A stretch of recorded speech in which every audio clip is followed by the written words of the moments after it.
Good morning sir. Sir एक सवाल था बस, वो आपने ट्वीट किया एनएचएम को लेकर सर। बेटे का 2 मिनट उधर उन्होंने दी गल सुन लो बेटे। एक सवाल आपने ट्वीट किया था इसलिए मैं पूछ रहा हूँ। ये सर जो केंद्र ने एनएचएम का 650 करोड़ रुपए जो दिया हुआ था, अब जैसा आपने भी ट्वीट पे कहा कि ये दोबारा से पीएचसी शुरू हुआ है, क्या सर?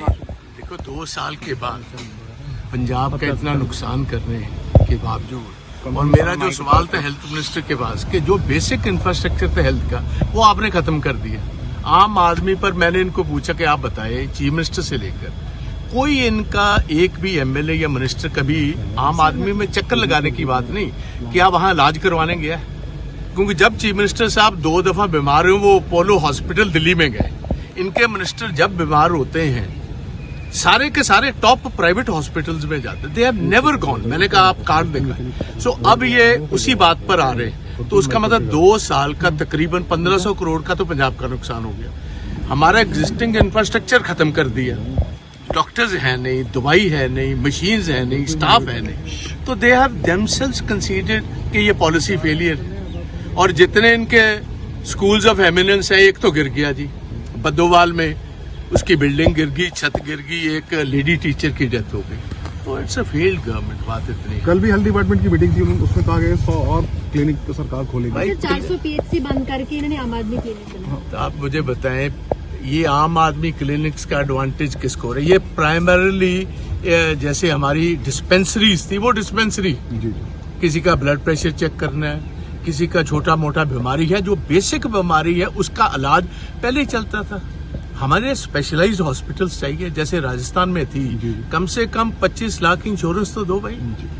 अगर जहां किसी को क्रिटिकली बीमार है उसको मदद की जरूरत है। बाकी इलाज तो लोग 50 रुपए देकर प्राइवेट डॉक्टर के पास भी करवा लेते हैं, ये बेसिक इनके पास है।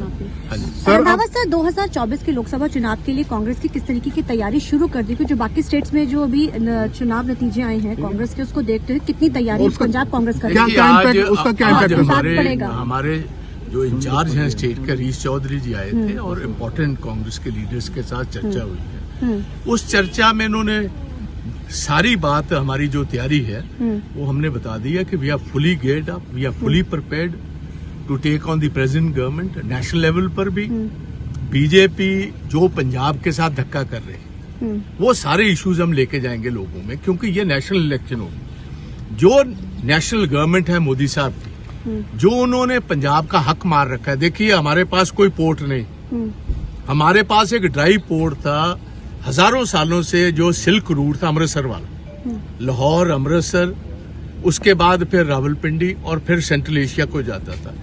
ये मैं समझता हूँ अंडर स्ट्रेटेजी पंजाब का नुकसान करने के लिए कई सालों से सेंट्रल गवर्नमेंट ये बंद रखा हुआ है।